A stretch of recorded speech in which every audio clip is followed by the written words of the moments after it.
ऐतिहासिक वारसा काही वाकीकोलला आहे?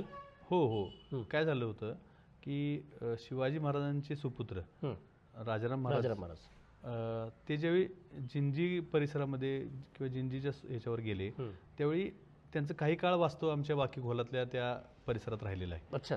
आणि तिथं एक जिंजी महाल नावाची एक वास्तू पूर्वी होती. बरं, जिथे राजाराम महाराज राहिले. आता त्यामध्ये वास्तूमध्ये काही शिल्लक राहिलेलं नाही, पण तो फक्त एक परिसर आहे, जिंजी महाल म्हणतात त्याला.